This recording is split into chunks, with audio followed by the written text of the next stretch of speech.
അഘോരികളുടെ ലൈംഗിക രീതികൾ ആദിമയുഗത്തിലെ മനുഷ്യരുടേതിന് തുല്യമാണ്. ശവങ്ങളുമായി രതിയിൽ ഏർപ്പെടുന്നത് മോക്ഷമാർഗമായാണ് ഇവർ കരുതുന്നത്. ശരീരത്തിന് ഒരു നിയന്ത്രണത്തിന്റെയും ആവശ്യമില്ലെന്നാണ് ഇതിലൂടെ ഇവർ സ്ഥാപിക്കുന്നത്. പ്രാർത്ഥനാനിരതമായ ആത്മീയ ജീവിതം നയിക്കുന്ന ഇവർക്ക് മൃതദേഹാരാധനയുമുണ്ട്. അതുകൊണ്ട് തന്നെ ധാരാളം മൃതദേഹങ്ങൾ ദഹിപ്പിക്കുവാനെത്തുന്ന വാരണാസിയുടെ ഗംഗാ തീരങ്ങളിൽ ഇവരെ കൂടുതലായി കാണാനാകും. ജീവിതത്തിന്റെ മിക്ക സമയത്തും ആരാധനയിലും തപസ്സിലും മുഴുകിക്കഴിയുന്ന ഇവർ സന്ദർശകർ അവരെ തേടിയെത്തുന്നത് ഇഷ്ടപ്പെടുന്നില്ല. അത് അവരുടെ ശ്രദ്ധ മറ്റു പല കാര്യങ്ങളിലേക്കും തിരിക്കുമെന്നാണ് അവർ പറയുന്നത്. അഘോരികൾ ശവശരീരങ്ങൾ ദൈവാരാധനയ്ക്കുള്ള വേദികളുമാക്കാറുണ്ട്. വൈരാഗ്യം, അഭിനിവേശങ്ങൾ, ആഗ്രഹം, ലജ്ജ തുടങ്ങിയ വികാരങ്ങളെ ഇല്ലാതെയാക്കാൻ ഇക്കൂട്ടർ നഗ്നരോ അല്പവസ്ത്രധാരികളോ ആയി ജീവിക്കുന്നു. പ്രശസ്തിയോടും കീർത്തിയോടും ഇവർക്ക് യാതൊരു താല്പര്യവുമില്ല. അതീവ സങ്കീർണമായ ഒരു തത്വശാസ്ത്രമാണ് അഘോരി വിശ്വാസത്തിന്റെ അടിത്തറ. എന്നാൽ അവരുടെ ആരാധനയ്ക്കോ ജീവിത രീതികൾക്കോ മാർഗനിർദ്ദേശം നൽകുന്ന നിയമങ്ങൾ ഒന്നും തന്നെയില്ല. തത്വശാസ്ത്രത്തെ അടിസ്ഥാനമാക്കി ഓരോരുത്തർക്കും അവരവരുടെ ജീവിതശൈലിയും പെരുമാറ്റ രീതികളും തിരഞ്ഞെടുക്കാനുള്ള അവകാശമുണ്ട്. അഘോരികൾ ഒരിക്കലും അസൂയയും വെറുപ്പും കൊണ്ടു നടക്കില്ല. വെറുപ്പുള്ളവർക്ക് ധ്യാനിക്കാൻ കഴിയില്ല എന്നാണ് ഇവരുടെ വിശ്വാസം. കാക്കകൾക്കും നായകൾക്കും സ്വന്തം പാത്രത്തിൽ നിന്നും ഭക്ഷണം നൽകുന്നതിൽ അവർ സന്തോഷം കണ്ടെത്തുന്നു.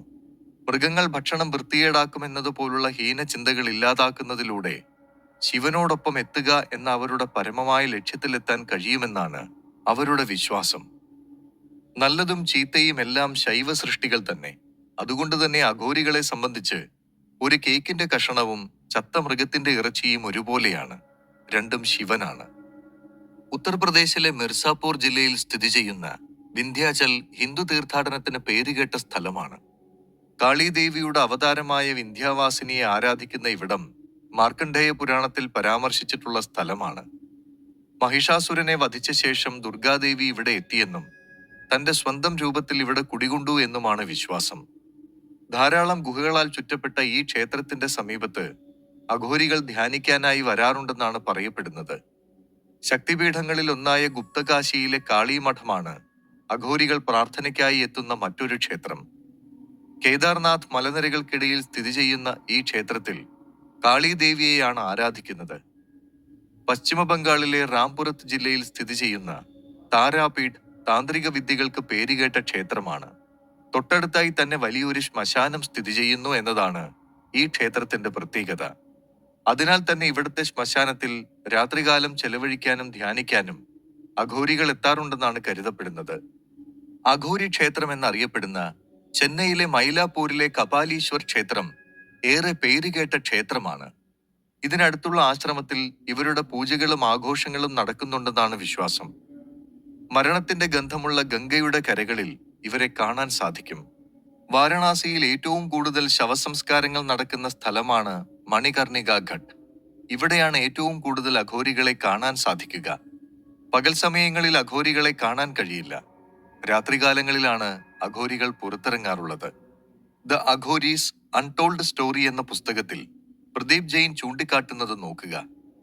വളരെ കഠിനമായ സാധനകൾ ഇവർ അനുഷ്ഠിച്ചു പോരുന്നു. സാധനകളിൽ ഏർപ്പെടുന്നത് പോലെയുള്ള ഇത്തരം അനുഷ്ഠാനങ്ങൾ അമാനുഷിക ശക്തികളെ ഉയർത്താൻ സഹായിക്കുമെന്നാണ് അവരുടെ വിശ്വാസം. അഘോരികളുടെ മാനസിക ശക്തി അപാരമാണെന്ന് കരുതപ്പെടുന്നു. മന്ത്രതന്ത്ര സിദ്ധികൾ കൈവരിച്ച ഒരു സാധകന് കഴിയാത്തതായി ഒന്നുമില്ലത്രേ. ഇതൊക്കെ ഏകാഗ്രമാക്കിയ മനസ്സിന്റെ അപാരമായ മന്ത്രസിദ്ധികളുടെ ഫലമാണെന്നും ഇച്ഛാശക്തിയും ക്രിയാശക്തിയും യോജിക്കുമ്പോൾ ഇതൊക്കെ സാധ്യമാണെന്നും അഘോരികൾ സമർത്ഥിക്കുന്നു.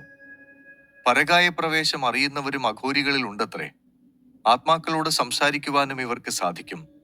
കുണ്ടലിനി ശക്തിയെ ഉണർത്തുന്നതിൽ അപാരമായ പ്രാവീണ്യം നേടിയവരാണ് അഘോരികൾ. പ്രദീപ് ജെയിൻ എഴുതുന്നു. പക്ഷെ ഇവയെല്ലാം കേവലം വിശ്വാസങ്ങൾ മാത്രമാണെന്നും ഇത്തരമൊരു യോഗവിദ്യയും തന്ത്രവിദ്യയും തെളിയിക്കപ്പെട്ടിട്ടില്ലെന്നതുമാണ് യാഥാർത്ഥ്യം. അഘോരികളെക്കുറിച്ച് വിശദമായി പഠിച്ച BBC-യും CNN-ഉം നാഷണൽ ജിയോഗ്രഫിക്കും അടക്കമുള്ള ചാനലുകൾക്ക് പോലും അഭിപ്രായ വ്യത്യാസമുള്ള മേഖലയാണ് അഘോരികളിലെ ശവഭോഗവും നരമാംസ ഭോജനവും. ഇതെല്ലാ അഘോരികൾക്കുമില്ല. എന്നാൽ ഘോര അഘോരികളിൽ ഇതുണ്ട്.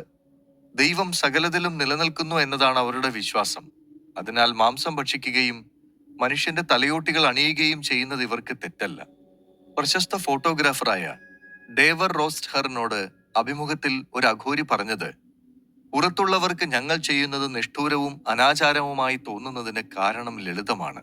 ഞങ്ങൾ ഏറ്റവും മലിനമായതിലും വിശുദ്ധി കണ്ടെത്തുകയാണ് ചെയ്യുന്നത്.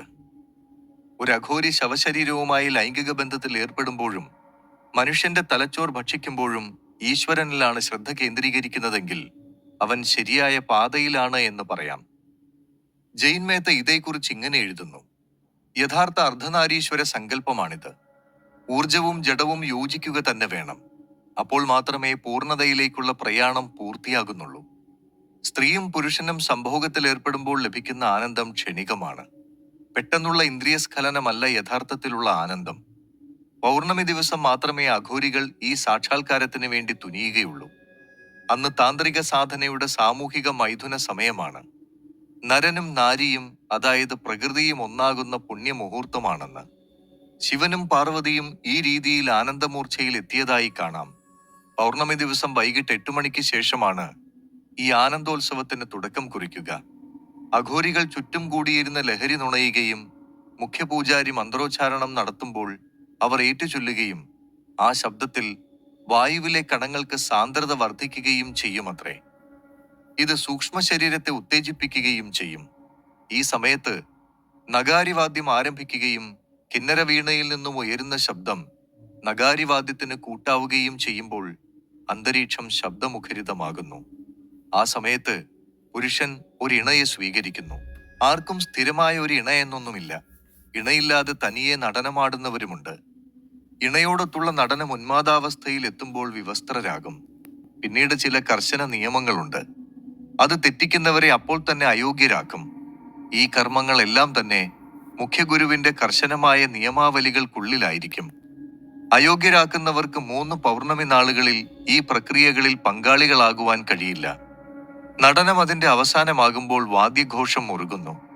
പുലർച്ചെയുടെ ആദ്യയാമത്തിൽ ചന്ദ്രകിരണങ്ങൾക്ക് ശക്തിയേറുമ്പോൾ ഗുരുക്കന്മാരുടെ മന്ത്രോച്ചാരണം ഉച്ചത്തിലാകുന്നു. വാദ്യമേളങ്ങൾ കൊഴുക്കുമ്പോൾ പൂജാരിമാർ ചാമുണ്ഡി ദേവിയുടെ വലിയ വിഗ്രഹത്തിനു മുന്നിലെ അഗ്നികുണ്ഡത്തിലേക്ക് ഭസ്മം വാരി എറിയുകയും ചെയ്യുമ്പോൾ ലൈംഗികോന്മാദത്തിന്റെ ഭ്രാന്തമായ ശബ്ദപ്രകടനമുണ്ടാകുന്നു. ഇണകൾ പരസ്പരം കെട്ടിപ്പിടിച്ച് നിലത്ത് വീഴുമ്പോൾ ആനന്ദോത്സവത്തിന് പരിസമാപ്തിയാകുന്നു. പിറ്റേ ദിവസം രാവിലെ വരെ ഈ അവസ്ഥയിൽ ഇവർ കിടക്കും. ഒരു യഥാർത്ഥ അഘോരി തന്റെ പേര് പോലും ഉപേക്ഷിക്കണം. പുരുഷനോ സ്ത്രീയോ അല്ലെങ്കിൽ ട്രാൻസ്ജെൻഡറോ എന്ന് തിരിച്ചറിയൽ പോലും അവരുടെ ജീവിതവുമായി ബന്ധിപ്പിച്ചിരിക്കുന്ന സാമൂഹിക സാംസ്കാരിക വ്യവസ്ഥാപിതമായ എല്ലാ ലേബലുകളും ക്രമേണ ഉപേക്ഷിക്കണം. അഘോരി പാരമ്പര്യത്തിന്റെ ആരാധനാക്രമത്തിലേക്കുള്ള തുടക്കമാണിത്.